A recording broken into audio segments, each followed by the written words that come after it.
Sorry about that break, but organizing is important. We redid all my Oracle cards and Tarot cards and Kipper cards and Lenormand cards and just redoing my office. And I don't even know how many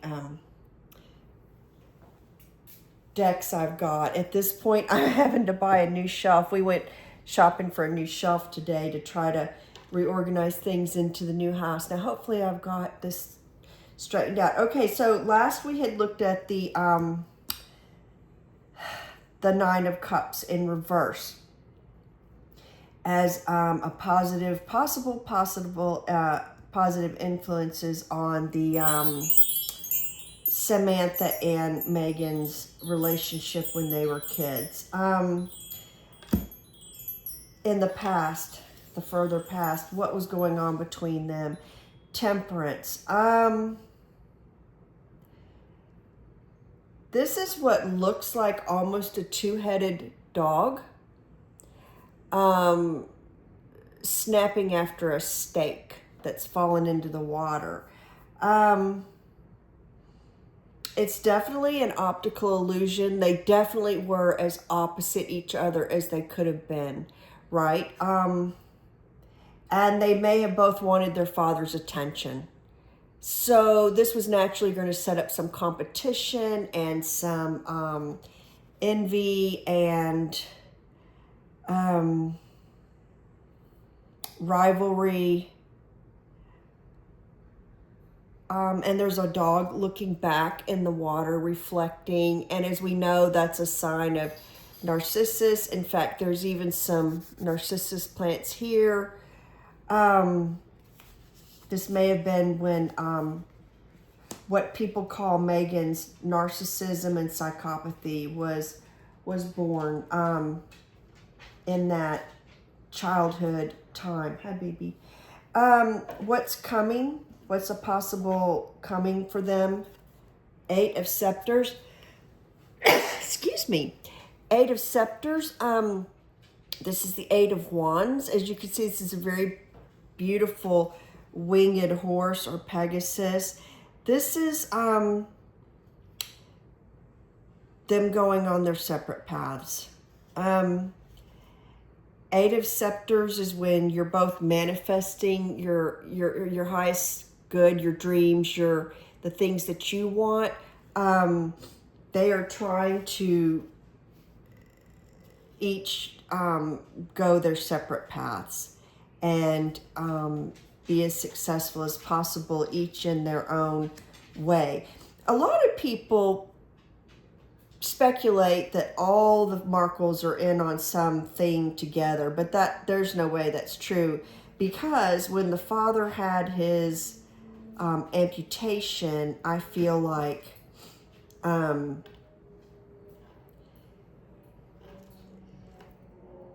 I mean, what gain does he have out of Meghan being a duchess? I mean, you're either there with your family or you're not, right? Okay, so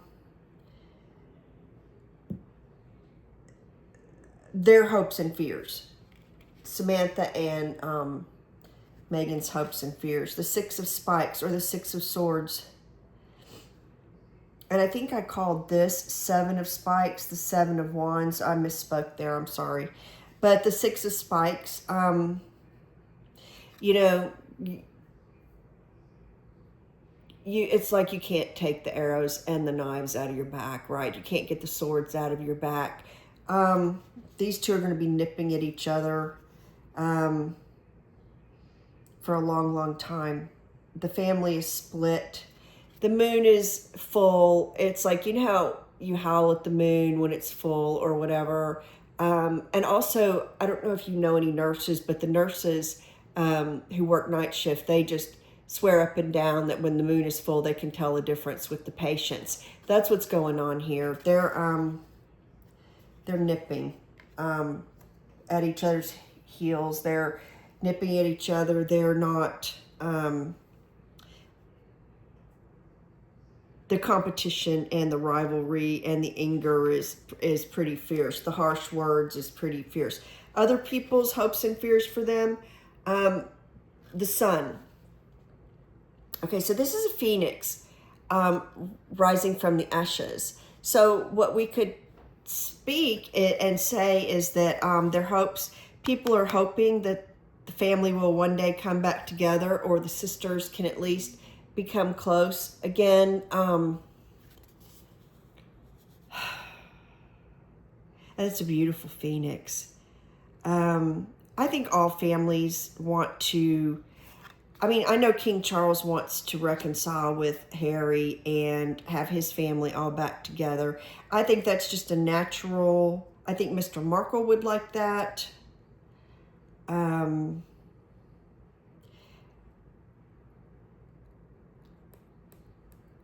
I think that is a natural consequence and thought for people, but with the underlying energies, the Three of Coins in reverse, the Seven of Wands, and the Hierophant, I just don't think that's going to be likely. But we'll see. The situation that is blocking a possible reunion is the King of Scepters, or the King of Wands.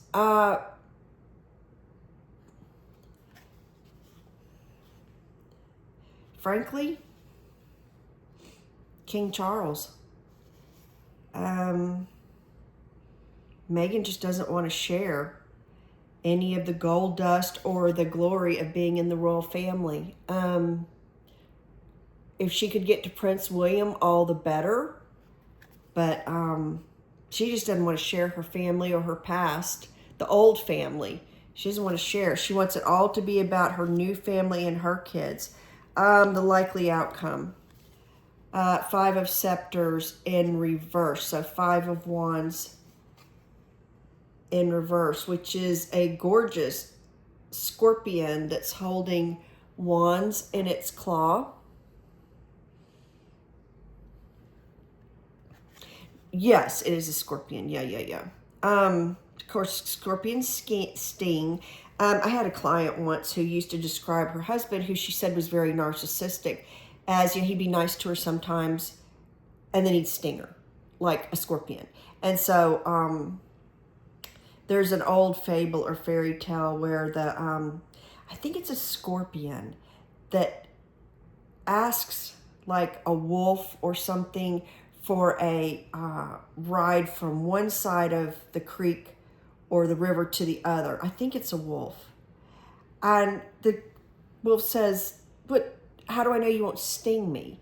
And the scorpion said, "Well, I just won't. And you have to trust me." And so the wolf gives him a ride across, and the scorpion stings him. And he said, "Why'd you do that?" And the scorpion said, "Because I'm a scorpion." Well, that's Meghan. No matter what, she does have narcissistic tendencies. She does have a narcissistic profile. There's not much that's going to get in the way of her goals. And she's ready to sting at any point in time. Look at that fiery tail. And it's in reverse. So whatever good she could do for her family or for Samantha, she's just not interested. That's just not, that's way gone. The little sister that Samantha remembers is long gone and not interested in coming back. And even after her Mr. Markle might pass away, Meghan's just not coming back. She's just not interested. So anyway, that was the reading for today. I'm going to try to do another one or another two. But in the meantime, if you enjoyed this, if you found this interesting, please like and subscribe. And I'll see you on the next one.